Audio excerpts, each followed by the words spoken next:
Okay, bismillahirrahmanirrahim. Assalamualaikum warahmatullahi wabarakatuh. InsyaAllah hari ini saya Siti Nurhawa binti Ma'asa bersama rakan-rakan yang lain akan membentangkan satu topik dalam pentaksiran pembelajaran iaitu jenis dan juga alat-alat pentaksiran. Okey, seperti kita maklum, pentaksiran ini merupakan satu proses untuk mengumpul maklumat tentang pengetahuan, kemahiran dan juga nilai-nilai seseorang pelajar. Oleh itu, untuk menjalankan proses pentaksiran ini, adanya jenis dan juga alat-alat pentaksiran yang sebenarnya dapat membantu guru dalam memberikan gambaran tentang kemajuan pembelajaran dan juga pengajaran yang telah dijalankan di dalam kelas.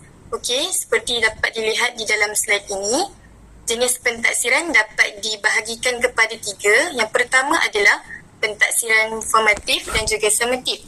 Yang kedua, jenis-jenis ujian yang mana ia dapat dibahagikan kepada dua. Yang pertama adalah ujian objektif dan juga ujian subjektif. Dan yang kedua, ujian rujukan norma dan juga ujian rujukan kriteria. Dan yang terakhir sekali, jenis-jenis pentaksiran iaitu pentaksiran autentik yang boleh dibahagikan kepada lima.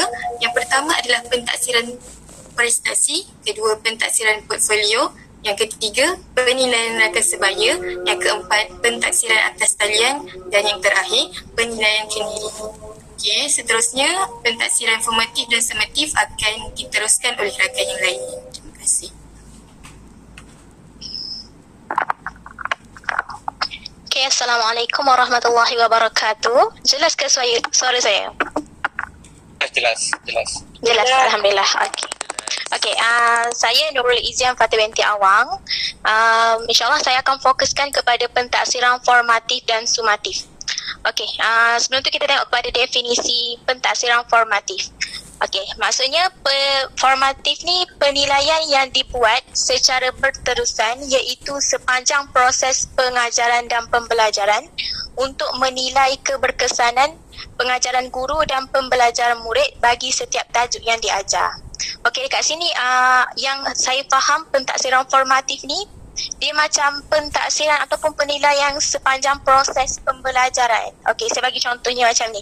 Contohnya hari ni fokus kita dalam kelas tu adalah berkaitan dengan tayamum. Jadi hari ni kita belajar bab tayamum dalam kelas. Jadi guru tu dia akan buat penilaian ataupun pentaksiran tu semasa tengah mengajar ataupun selepas daripada topik tayamum tu. Kiranya formatif ni dia base kepada by topik. Kiranya guru tu nak tahu murid tu faham tak tajuk tayamum hari ni. Jadi guru tu dia akan dapat jawapan daripada pelajar, kiranya tu adalah data dia. Kiranya kalau dia akan nampak jawapan tu daripada pelajar, sama ada pelajar tu faham ke tak. Kalau tak faham, mungkin dia akan penambahbaikan lah untuk tajuk yang seterusnya. Kiranya formatif ni dia dalam kelas dan by topik satu-satu. Tu formatif. Okey, kalau pentaksiran sumatif ni dia macam tugasan ataupun aktiviti ataupun tugasan yang dibuat untuk mendapatkan evidence dan prestasi pembelajaran murid di akhir suatu tempoh pembelajaran. Kalau sumatif ni dia macam contohnya saya bagi satu semester tu kita dah belajar bab 1 sampai bab 6. Kiranya guru dia akan buat satu penilaian ataupun ujian. Biasanya orang panggil ujian pertengahan lah. Daripada bab 1 sampai bab 6. Dan dalam waktu tu juga dia akan bagi grade lah kepada pelajar tu. Dapat A ke B ke C ke. Tu maksudnya sumatif. Macam peperiksaan yang ada waktu tempoh tertentu. Ya betul. Peperiksaan akhir tahun. Betul. Juwaini Hanis. Jadi faham tak maksud formatif dan sumatif? Faham. Okey. Jadi kita tengok kepada perbezaan dia pula. Okey, kalau formatif tujuan dia nak memperlihatkan kelemahan yang wujud. Maksudnya daripada formatif, daripada jawapan pelajar tu, dia akan nampak sama ada kelemahan tu wujud bukan kepada pelajar je. Kita akan nampak juga daripada pengajaran guru dan pembelajaran murid. Jadi masa itulah tujuan kedua tu dia akan bagi maklumat kepada guru untuk mengubah pembelajaran yang lebih baik. Jadi untuk next topik, guru tak akan buat yang lebih baik lah untuk cara supaya student tu faham. Okay, itu tujuan untuk formatif. Dan masa dia kebiasaan untuk pentaksiran ni macam tadilah, semasa sesi pengajaran yang dilakukan ataupun setiap hujung bulan. Ataupun untuk satu bab tu ke, macam tu. Dan sasaran dia secara individu, secara kumpulan ataupun secara kelas. Kalau saya faham secara kelas ni mungkin by tingkatan lah macam tu. Okey. Kalau bentuk dia boleh buat ujian tidak formal ataupun ujian yang formal. Kalau tidak formal ni dia macam pemerhatian, quiz, Q&A macam tu lah. Kalau formal ni dia akan bagi ujian lah, satu macam kertas exam lah. Tu yang formal lah. Tu formatif. Kalau sumatif, tujuan dia nak bagi grade kepada pelajar berdasarkan pencapaian yang ditujukan dalam ujian. Maksudnya daripada kertas exam tu kita akan dapatlah tahu, okey kita dapat A. Okey, maksudnya kita dah bijak semua subjek. Kita dapat C. Okey, kita nampaklah kita tak boleh bab mana. Jadi kita okey. Kita nampak slide ni. Boleh nampak slide ke?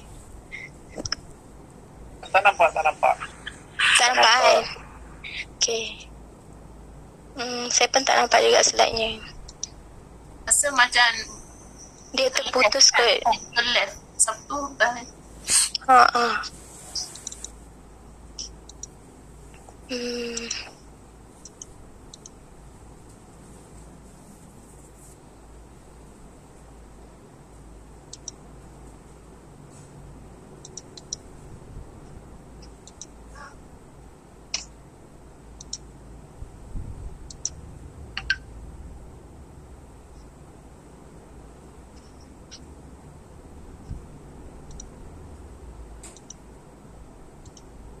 Okay ke?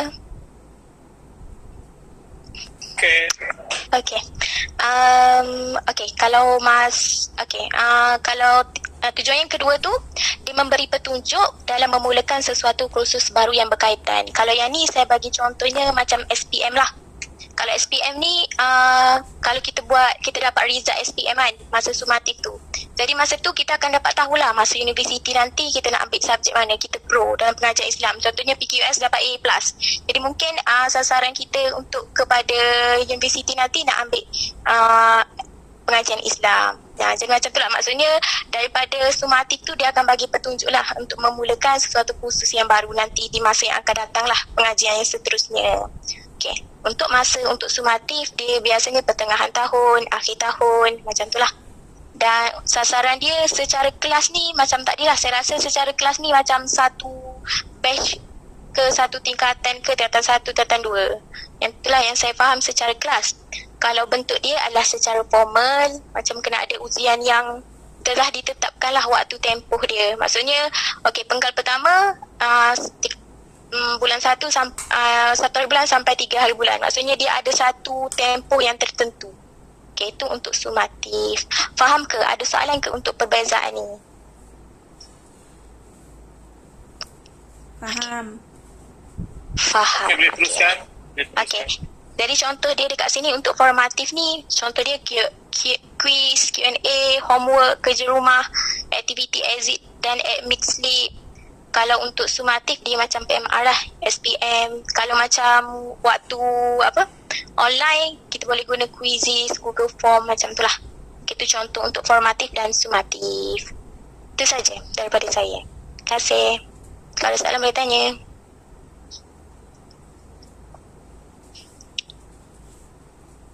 Bismillahirrahmanirrahim. Saya Muhammad Zikri akan Teruskan. untuk jenis-jenis ujian. Untuk proses taksiran ada beberapa lah jenis ujian. Antaranya nak ujian objektif dan subjektif. Okey, Orientasi perlahan perlahan. Okey. Untuk ujian objektif berdasarkan buku panduan taksiran Institut Pendidikan Guru, objektif ni, item objektif ialah item yang mempunyai pilihan jawapan dan murid perlu memilih hanya satu jawapan lah.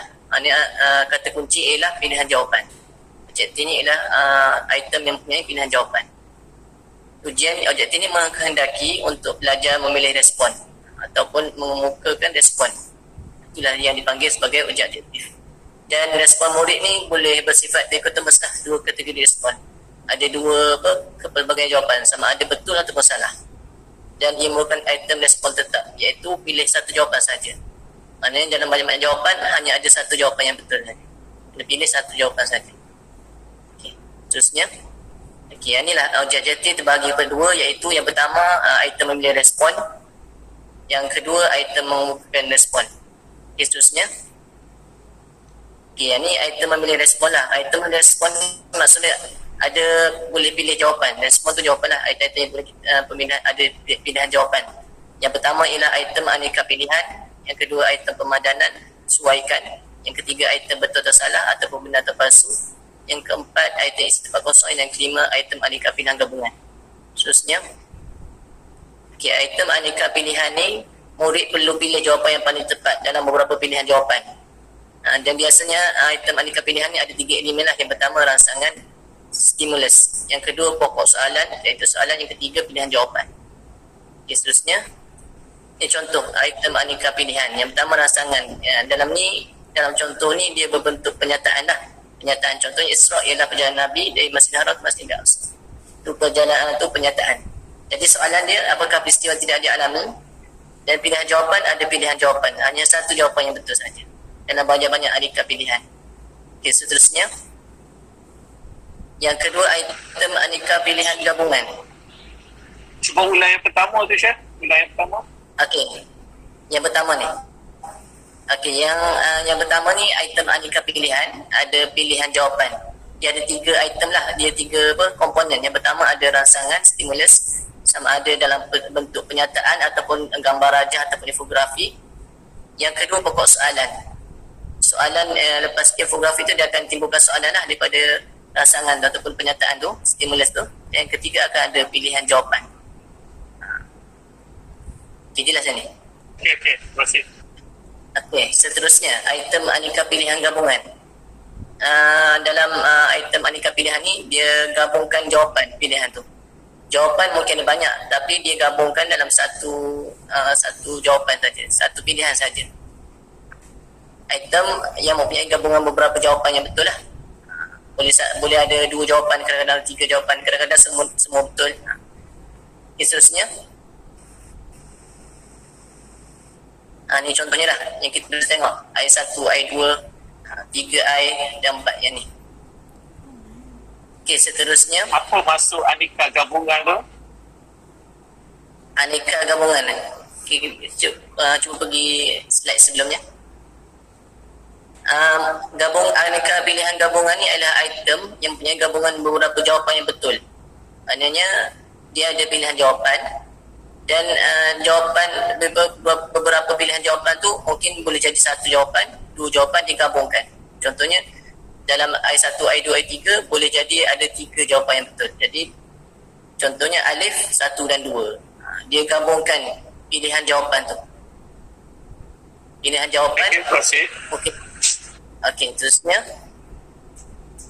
Yang ketiga, item betul atau salah, benar atau palsu. Yang ni ada 2 kemungkinan lah yang bertentangan, iaitu sama ada betul ataupun salah. Dia boleh jadi dalam kenyataan yang right ataupun dia atas soalan lah. Contoh soalan suruh tulis betul atau salah ataupun benar atau palsu. Dia ada 2 saja, iaitu sama ada benar ataupun palsu. Seterusnya, yang ni contohnya lah. Contohnya dalam bentuk tanda right ataupun tanda salah. Okey. Seterusnya, item isi tempat kosong. Ini biasa ada jawapan pilihan.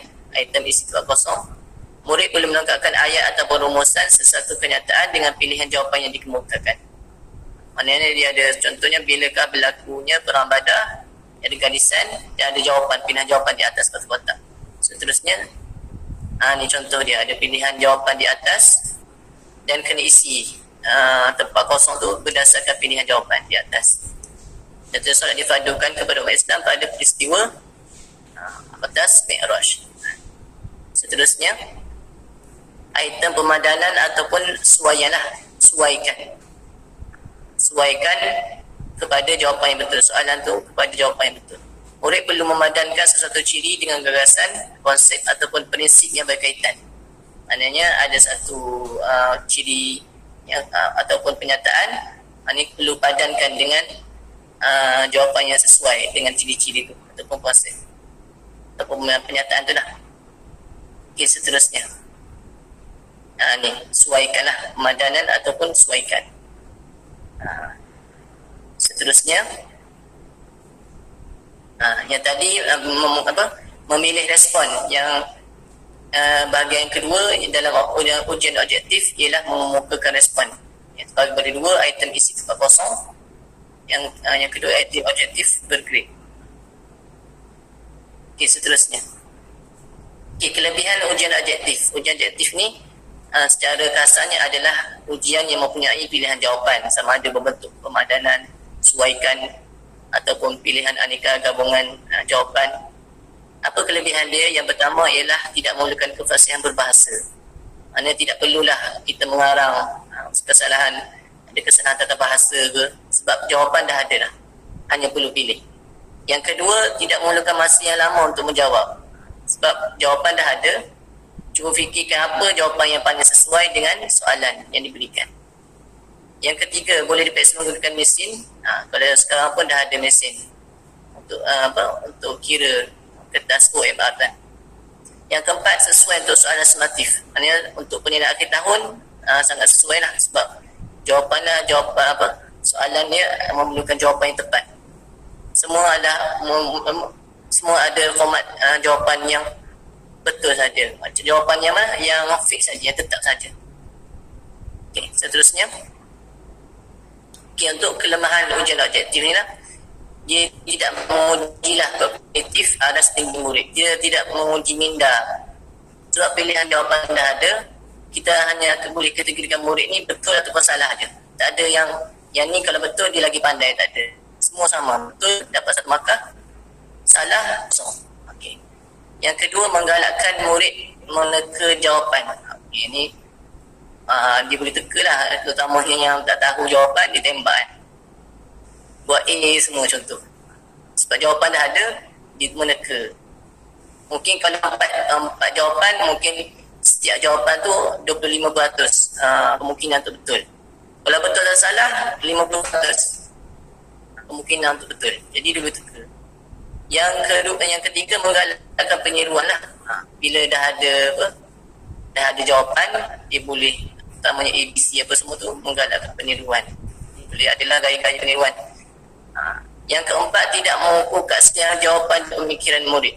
Yang maknanya bila jawapan tetap, murid kita tak tahu aras pemikiran dia. Sebab bila betul saja. Tak ada kita tahu yang ni lebih betul, yang lagi pandai. Sebab jawapan dah ada, dia pilih jawapan yang betul. Berbanding ujian subjektif yang kita bincang nanti, dia lebih membuka kepada pemikiran pelajar untuk pilih jawapan yang tepat dengan skema jawapan. Okey, seterusnya. Okey, ni item untuk objektif dan subjektif. Yang kedua adalah item subjektif lah. Berbanding item objektif yang pilihan jawapan, item subjektif ialah item yang benarkan subjektiviti dalam jawapan yang diberikan oleh calon. Calon dia boleh menunjukkan pemerolehan pengetahuan dan kemahiran oleh jawapan pada item kemahiran berfikir tinggi. Maknanya dalam jawapan yang diberikan oleh calon boleh menunjukkan kemahiran dalam berfikir dalam respon yang diberikan. Berdasarkan kemahiran berfikir aras tinggi. Maknanya terbuka. Subjektiviti ni maknanya jawapan dah terbuka kepada penggunaan ayat calon tu sendiri untuk menjawab. Ujian subjektiviti mengandungi item-item yang mengundang subjektiviti atau pelbagai respon polikotomus, iaitu mempunyai kemungkinan jawapan supaya murid dapat memamerkan ke dalam pengetahuan dan kemahiran yang dikuasainya. Maknanya dalam ujian subjektif, murid ataupun calon boleh membukakan respon yang kita boleh tahulah kadar kefahaman dia berdasarkan respon yang jawapan yang diberikan. Okay, seterusnya, jenis ujian subjektif ini terbagi kepada 3. Yang pertama, item bersuatu. Yang kedua, item respon terhad. Yang ketiga, item respon terbuka. Okay, seterusnya, Okay, untuk item berstruktur ialah item yang mempunyai satu siri soalan yang berturutan dan berkaitan, dan tugasan item merujuk kepada perkara yang sama. Contohnya kalau dalam sirah dia ada buat graf. Yang pertama daripada Quran, dia turun daripada mana Lauh Mahfuz apa semua pergi ke bawah berturutan. Dia ada struktur dia, sama ada bentuk ajah ataupun apalah. Yang item berstruktur membentangkan suatu situasi yang menghendaki calon memberikan respon. Ada struktur, sama ada gambar apa semua, dan ada tempat kosong lah yang perlu pelajar isi untuk melengkapkan struktur tu. Jawapan yang diberikan merupakan proses atau aspek yang berkaitan. Sama ada tadi proses penurunan Al-Quran contoh kan. Macam mana proses penurunan Al-Quran? Daripada Lauh Mahfuz ke Baitul Ma'mur, Baitul Izzah, lepas tu ke Rasulullah SAW. Itu satu proses, itu contohnya. Seterusnya, okey, item berstruktur ni boleh jadi dalam banyak bentuk lah.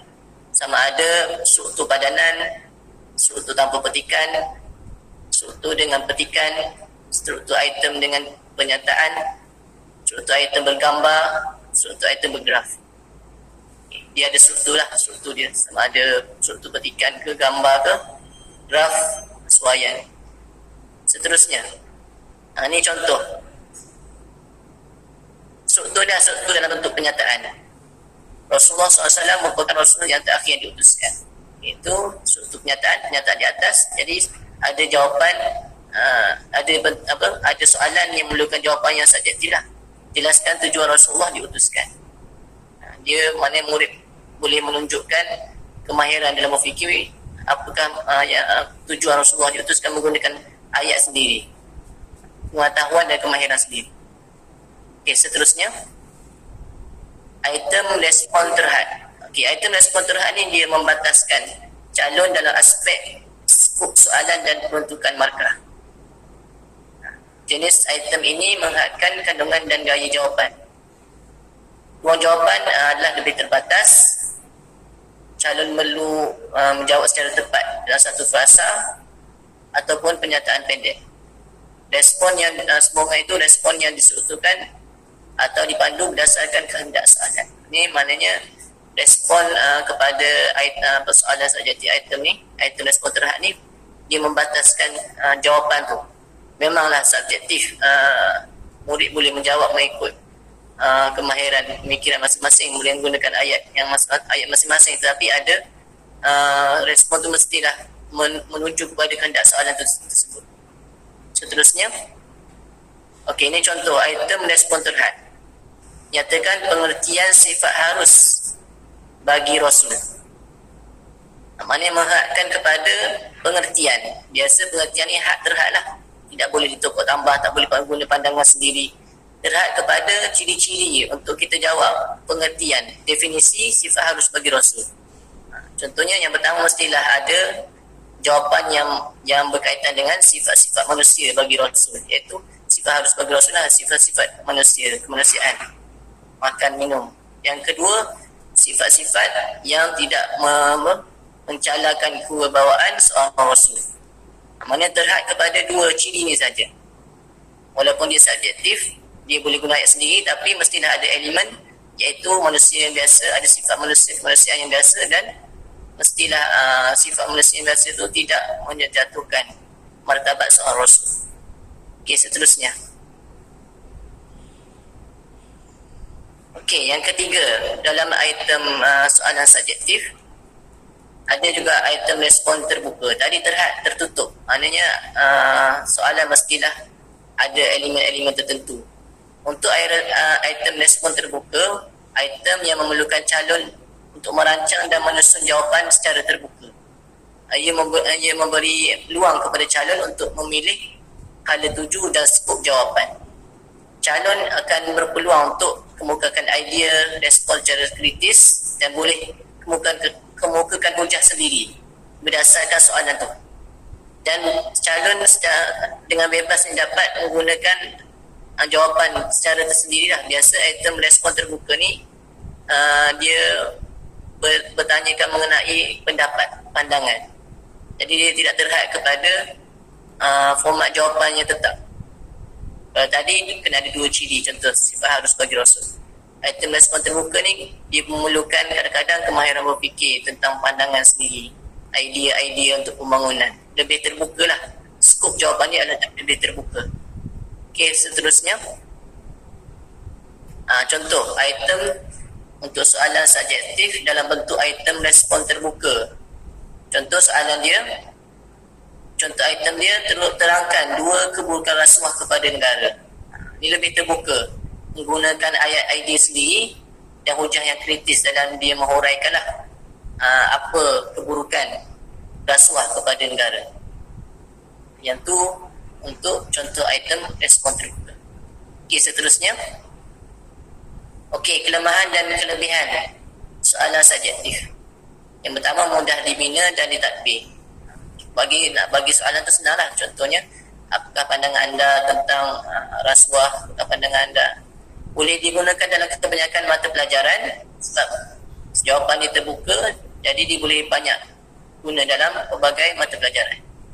Mengetahui sejauh mana calon dapat menerangkan idea-ideanya, calon dapat menguji kebolehan untuk menyusun analisis dan membuat sintesis idea-idea mereka.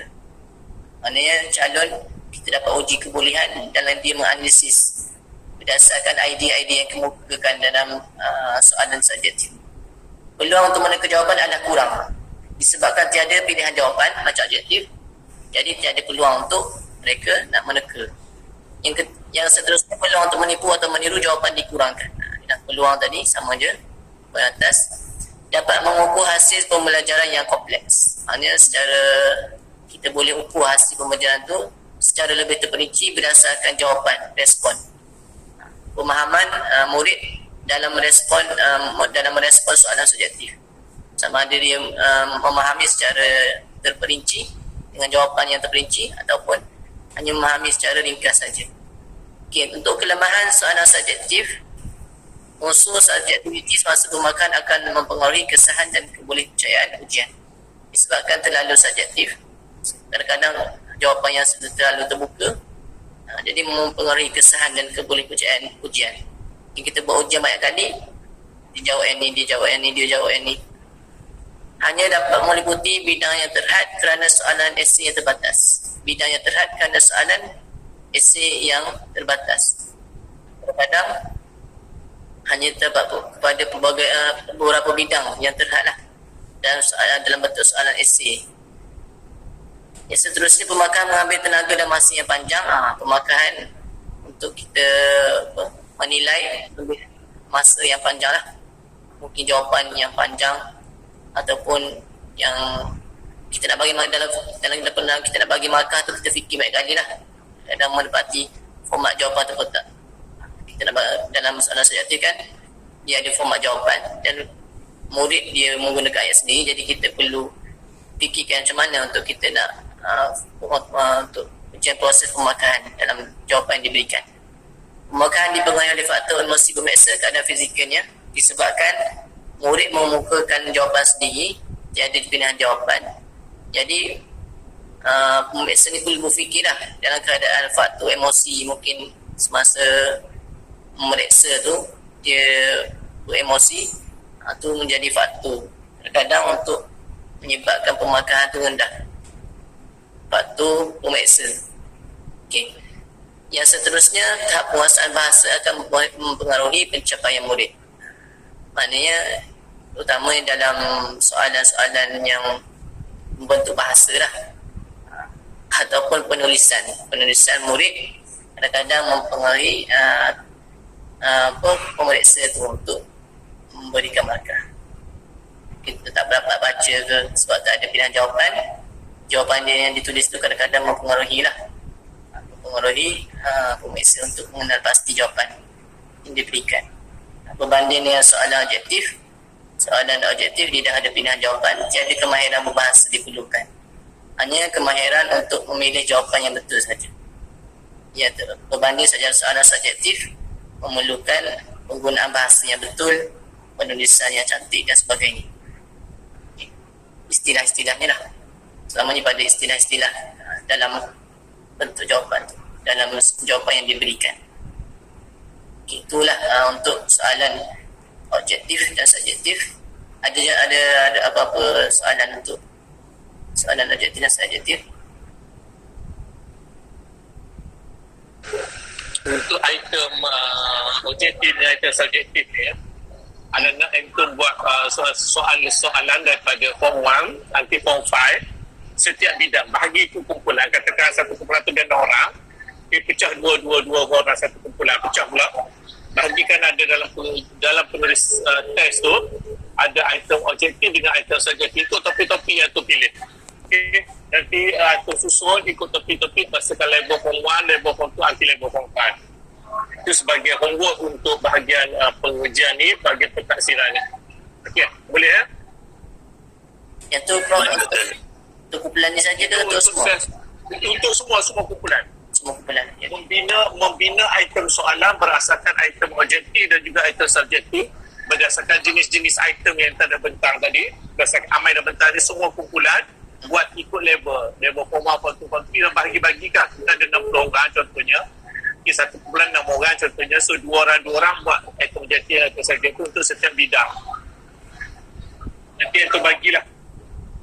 Prof, saya ada beberapa soalan tentang objektif ni, boleh kan tanya? Boleh, silakan. Untuk soalan objektif ni, dia ada memilih respon dan mengemukakan respon.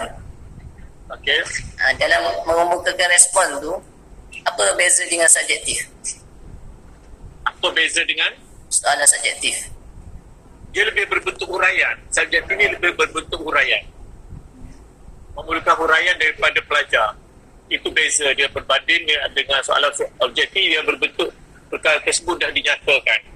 Itu antara perkara lah kalau kita perhatikan item subjektif dan item objektif berdasarkan item pada. Boleh ya?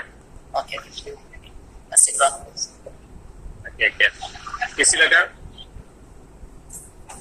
Baiklah, saya akan sambung tentang ujian rujukan norma dan ujian rujukan kriteria.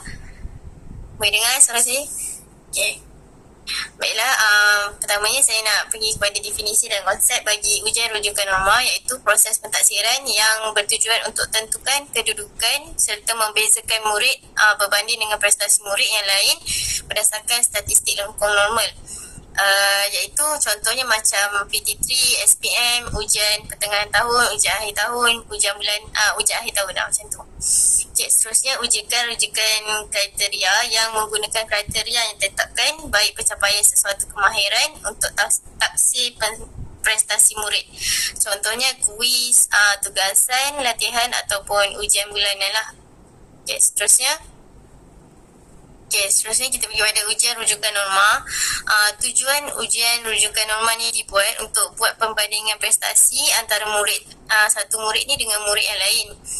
Dan dia bertujuan juga untuk tentukan sama ada murid tu lulus ataupun gagal.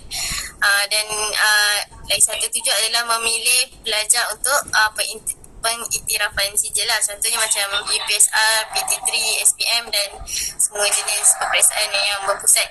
Okey, seterusnya kita pergi kepada jenis soalan ujian rujukan norma. Dia selalunya peringkat soalan tu daripada mudah, sederhana kepada yang lebih sukar.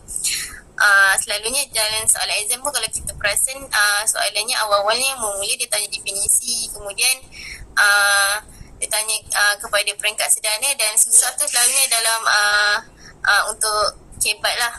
Okay, seterusnya untuk bahagian pelaporan, biasanya penentuan grade ni bagi tentukan pencapaian pelajar ni. Contohnya dia ada dapat A ke, B ke, C ke ataupun gagal. Okay, cakupan kandungan ujian rujukan norma ni dia merangkumi tajuk atau kandungan pembelajaran yang lebih luas. Okay, contoh-contoh ujian rujukan norma ni adalah UPSR, PT3, SPM dan semua jenis peperiksaan berpusat yang ada sekarang lah. Okay, seterusnya ujian rujukan kriteria yang bertujuan untuk bandingkan prestasi murid dengan beberapa kriteria yang telah ditetapkan lah. Dan seterusnya ia menentukan sama ada murid ni dia telah kuasai sesuatu pengetahuan ataupun kemahiran lah, dan memperbaik pengajaran dan pembelajaran. Okey, selalunya ujian rujukan kriteria ni adalah seperti ujian bulanan, kuis, latihan dan tugasan. Contohnya macam tilawah ataupun hafazan lah yang dilakukan ni untuk buat perbandingan sama ada prestasi murid ni boleh ke tak menghafal surah ni yang ditetapkan lah. Okay, selalunya jenis item ni dia tahap kesukaran dia yang hampir sama berdasarkan kriteria yang telah ditetapkan lah. Okay. Untuk pelaporan je tidak diberikan atau ditentukan grade dan markah. Biasanya kalau lagi kalau hafazan sama ada kalau contoh diberikan surah Al-Waqi'ah contohnya, sama ada pelajar ni boleh hafal ke tak dari sebutan huruf, tajwid dan sebagainya lah. Okey, bagi cakupan kandungan ni merangkumi tajuk atau kandungan, sama jugalah cakupan dia merangkumi tajuk atau kandungan pembelajaran yang lebih luas. Seterusnya,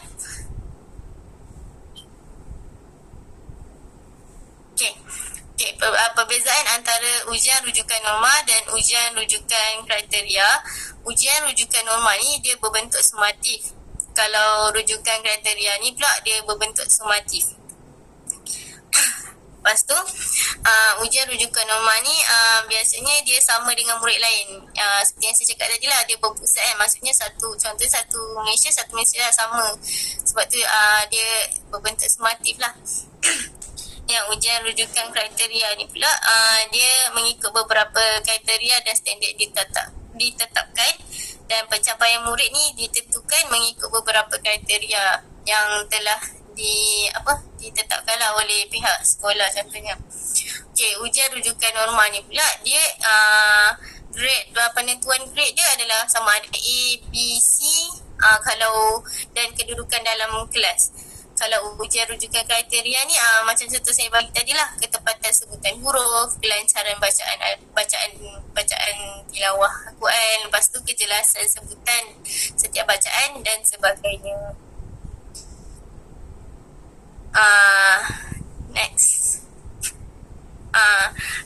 Ada nak tanya apa tak pasal ujian rujukan norma dan ujian rujukan kriteria?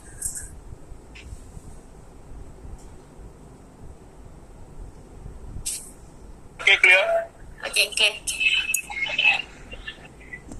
Bismillahirrahmanirrahim. Assalamualaikum warahmatullahi wabarakatuh. Saya Sofia Salwa Arifin, insyaAllah akan membentangkan berkenaan dengan pentaksiran autentik. Okey, sebenarnya memang first time jugalah dengar perkataan autentik ni, pentaksiran autentik ni. Okey, kita tengok dulu yang pertama berkenaan dengan definisi. Okey, dari segi bahasa, dia bermaksud, autentik ni bermaksud sesuatu yang asli, nyata, realistik, mempunyai kesahan dan kebolehpercayaan yang tinggi. Okey, sesuatu yang realistik lah. Okey, yang kedua, untuk definisi keseluruhan, pentaksiran autentik merupakan penilaian yang dilakukan terhadap murid yang melaksanakan aktiviti atau tugas yang merujuk situasi kehidupan sebenar. Okey, dekat sini pentaksiran autentik ni melalui aktiviti. Kita nilai murid melalui aktiviti atau tugasan. Yang mana aktiviti dan tugasan ni konteks dia mendekati dunia sebenar sedekat mungkin. Macam tu. Dan dapat mempamerkan aplikasi kemahiran dan pengetahuan yang bermakna. Okey, contohlah saya bagi. Contohnya kita ajar bab khot kan. Kita ajar murid khot nasah, cara penulisan khot nasah, khot ruka'ah, khot sulus, khot diwan. Okey, jadi lepas tu contohnya ada peristiwa Maulidur Rasul, ada majlis Maulidur Rasul. Okey, kita buatlah satu pertandingan poster dan menulis khot lah. Okey, kat situ murid boleh sertai lah dan dia boleh aplikasikan kemahiran yang dibelajar tadi dalam situasi yang sebenar. Itu kita buat dalam pertandingan tadi, ataupun pertandingan mural ke. Okey, dan pengetahuan yang bermakna, maksudnya sehingga dia boleh aplikasikan dalam kehidupan seharian dia. Okey, menurut Hills 1993, pentaksiran ini meliputi pentaksiran dari pelbagai aspek, merangkumi pengetahuan pelajar, pemahaman mendalam, penyelesaian masalah, kemahiran sosial, sikap terhadap persekitaran dan simulasi terhadap situasi dunia sebenar. Okey, jadi pentaksiran ni kita boleh taksir dalam pelbagai aspek. Kita boleh tafsir pengetahuan pelajar atau pemahaman atau macam mana pelajar boleh menyelesaikan masalah ataupun kemahiran sosial dia ataupun sikap terhadap persekitaran atau simulasi terhadap situasi dunia sebenar ataupun praktikal dia terhadap dunia sebenar lah. Okey.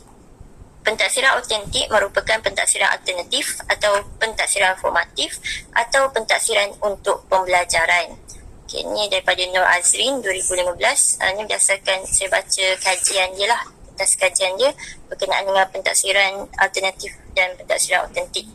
Sebenarnya saya rasa grup 7 atau 8 akan membawa kan tajuk pentaksiran alternatif. Mungkin nanti diorang akan lebih kupas, lebih mendalam lah berkenaan dengan pentaksiran alternatif ni. Okey, kita sambung, teruskan. Yang tadi boleh faham ke? Yang slide tadi balik.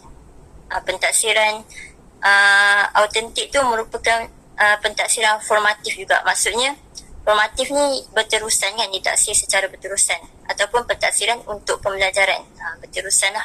Dia bukan macam exam oriented yang ada tempoh tertentu. Okey, seterusnya ciri-ciri utama pentaksiran autentik.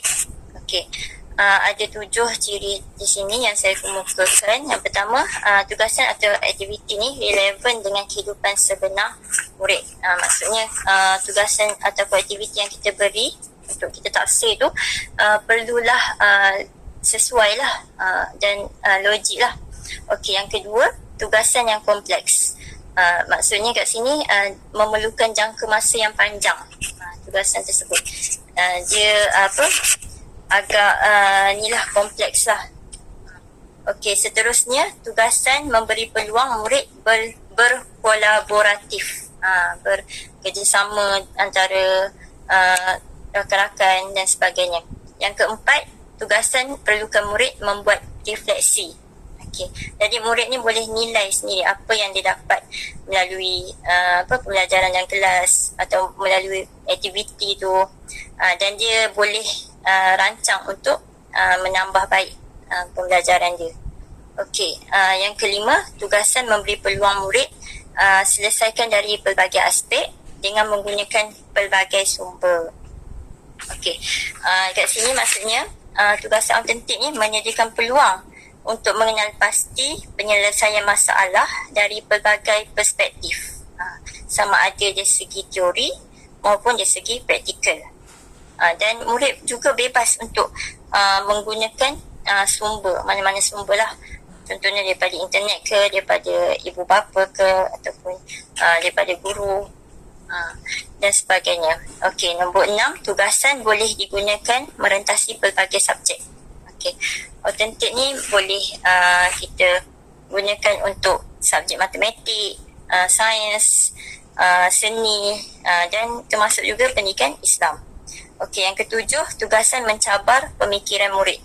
Ni kalau pentaksiran autentik ni lebih kepada menguji kemahiran berfikir aras tinggi lah, kebat. Kalau dalam taksonomi tu dia bahagian analisis, penilaian dengan mencipta. Aplikasi analisis, penilaian dan mencipta. Okey, seterusnya perbandingan antara pentaksiran autentik dan pentaksiran tradisional. Okey, sebenarnya saya ada dengarlah sedikit taklimat ataupun video berkenaan dengan pentaksiran alternatif yang disampaikan oleh Encik Zulkifli bin Maksum. Dia ni merupakan Ketua Penolong Pengarah Bahagian Peperiksaan IPG. Okey, dia dalam video taklimat tu dia mengatakan bahawa pentaksiran ni sebenarnya dia pecah pada dua bahagian, iaitu pentaksiran alternatif yang besar lah, pentaksiran alternatif, dan pentaksiran tradisional ataupun konvensional. Okey, kalau pentaksiran tradisional atau konvensional ni pentaksiran yang menekankan penggunaan pen dan kertas lah, ataupun exam oriented. Dia ada waktu yang khusus kan, macam SPM kan, UPKK macam tu. Manakala kalau pentaksiran alternatif ni dia mempelbagaikan jenis pentaksiran. Dia secara masa dia secara berterusan lah, boleh ditaksis secara berterusan.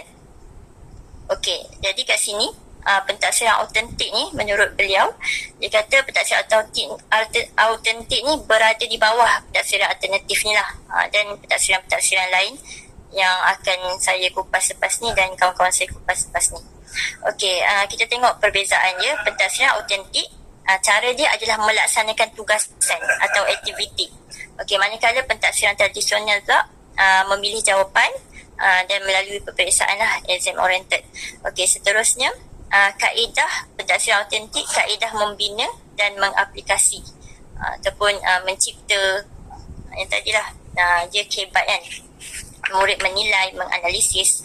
Tetapi pentafsiran tradisional, kaedah mengingat, dia lebih kepada murid mengingat teori kan untuk jawab periksa ataupun mengenal pasti. Okey, pentafsiran autentik berpusatkan murid. Dia banyak melibatkan aktiviti murid. Murid yang menjalankan eksperimen contohnya ataupun simulasi. Okey, pentafsiran tradisional pula berpusatkan guru. Guru yang buat soalan dan guru yang skema jawapan semua daripada guru. Okey, pentafsiran holistik, dia lebih menyeluruh. Kita boleh uji dia punya sikap ke, dia punya kemahiran sosial ke, kemahiran-kemahiran lain. Contohnya kalau RBT kan, ada pertanian ke kan, kemahiran menggunakan mesin ke, sains eksperimen ke. Okey, dan bersepadu. Okey, bersepadu ni maksudnya boleh diintegrasikan dengan banyak bidang lah. Okey, seterusnya pentafsiran tradisional berfokuskan penilaian kognitif. Dia lebih kepada intelek lah, kan, dan pengetahuan. Okey, pentafsiran autentik, pentafsiran berterusan dari semasa ke semasa. Ni tadi sifat dia seperti pentafsiran formatif. Okey, pentafsiran tradisional berorientasikan peperiksaan dan ada jadual. Maksudnya dia ada masa yang ditetapkan. Okey, next. Okey, ni jenis-jenis pentafsiran autentik. Kita boleh letak juga pentafsiran-pentafsiran lain di bawah pentafsiran autentik, iaitu pentafsiran prestasi, pentafsiran portfolio, pentafsiran rakan sebaya, pentafsiran kendiri dan pentafsiran atas talian. Okey, next. Pentafsiran prestasi. Okey, next. Okey, pentafsiran prestasi merupakan aktiviti atau tugasan yang dapat menilai apa-apa yang murid boleh buat berdasarkan pengetahuan dan kemahiran yang mereka pelajari ke dalam keadaan dunia sebenar. Okey, dia lebih kurang sama, cuma yang saya dengar taklimat yang Encik Zulkifli tu lah, dia ada beza sikit je lah. Bezanya kalau pentafsiran autentik ni dia lebih real lah, real work, dan dia lebih bersifat kemasyarakatan dan industri, macam tu. Saya ada juga lihat satu video daripada YouTube lah berkenaan dengan pentafsiran autentik ni, yang di jalan pentafsiran autentik ni banyak dilaksanakan di Eropah. Contohnya macam dia buat ujian, dia buat pentafsiran ni terhadap murid yang murid keperluan khas, murid yang sindrom macam tu, dalam mengendalikan mesin mencuci. Macam ada mesin macam vacuum, tapi banyak dia punya ni lah fungsi lah mesin tu. Jadi guru tu akan tengok satu-satu, step by step murid tersebut buat. Itu contohlah pentafsiran autentik yang dekat barat lah. Okey, pentafsiran prestasi tadi. Okey, kita lihat dia melalui aktiviti dan tugasan. Kaedah pentafsiran ini memerlukan pelajar menunjukkan dia melalui kemahiran menghasilkan produk, sama ada kita boleh tengok kemahiran dalam menghasilkan produk ataupun dia buat projek ke, membina respon dan membuat persembahan. Nanti saya